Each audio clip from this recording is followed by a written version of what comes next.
Charan! Yan. Siyempre, ito na ang ating kamatsili.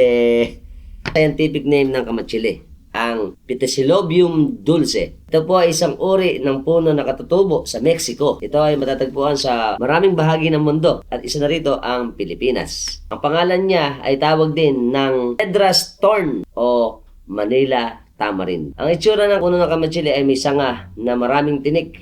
May dahon na parang pakpak na parang mga butterfly. Kaya nga minsan pag nadadapuan niya ng dilaw na paro-paro, kala mo siyang paro-paro din yung kanyang mga dahon. At maraming tatanong kung talaga bang totoo na ang kamatsil daw ay nakakapagpababa ng blood sugar. Yan. Ayon sa pag-aaral, totoo po yan. Na ito po ay nagre-regulate ng sugar at nag-i-increase at nagko-control ng digestion. At marami ding benepisyo pa ang ating kamatsili.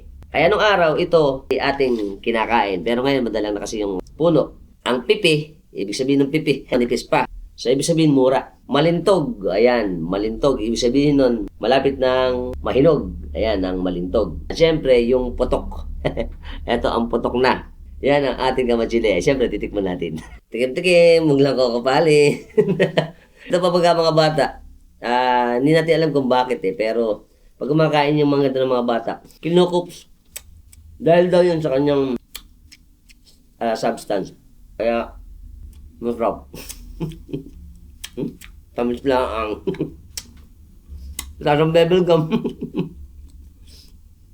Nabito ka na nanay diyan sa may bulihan. Putok na putok.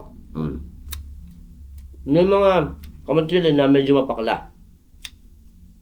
Mas maganda yun. Ako gusto ko medyo mapakla-pakla na matamis.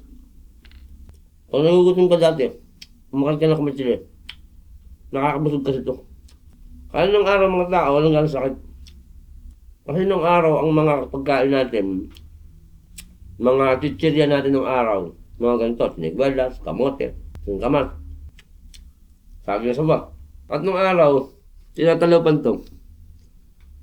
Gagawin daw ito pagka natalopan mo yung brown. Ilalagay mo daw doon sa ilalim ng puno, magkakapera ka. Hindi na to. Niloloko lang tayo. Pag natalopan mo itong ganito, alright. Naglaro pa. Pre, wala pa rin tatalo sa mga pagkain natin nung araw. Bye-bye.